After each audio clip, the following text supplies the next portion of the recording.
Hi everyone, Steve Sirico for Dance Teacher Web. Welcome back, and today we have a little exercise on teaching assemblée in son, but this is going to be fun because we're going to jazz it up a little bit. So I have Jenna and Kendall here to give me a hand. So let's just first break it down to its easiest basic thing for you to be able to teach your students. So let's just have where you're going to do just a little run. Jenna, you start. So we have step, step, assemblée, and then little push back and down. And just let them get the feel of that. Kendall, you do that now.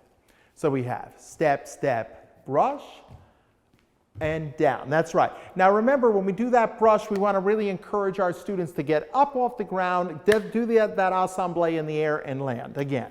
And we have ba, ba, up. That's right. And Kendall? That's right. Okay, now you'll notice Kendall gave a little sneak preview there of what we want to now try to do on this next one. So as they do the assemblée, as they do the jump, they're going to kick that back leg and think about putting their foot back onto the back of their head or near the back of their head. So we have, Jenna, go ahead. So we have run, run, lift, down. And that's it. The arms reach back, that leg kicks back towards the head. And Kendall? Run, run, leap. That's right. So what's very important, you'll notice that when both of them landed, the recovery of this is really, I think, the key. The leap happens so quick that when they recover, it's got to be controlled. So I want them to compress the abdominals, press down with the shoulders, and use that stability of the knee as they land. They really have to engage those core muscles as they come. So girls, let's now put this together into a little combination. Let's add, we'll just do a little soda basque to start, little run, run into our assemblée. 6, 7, go.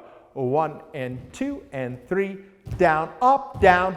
That's right. And each time, the most important thing is, again, how they're going to finish as they step through nice and lifted in that core. One more time.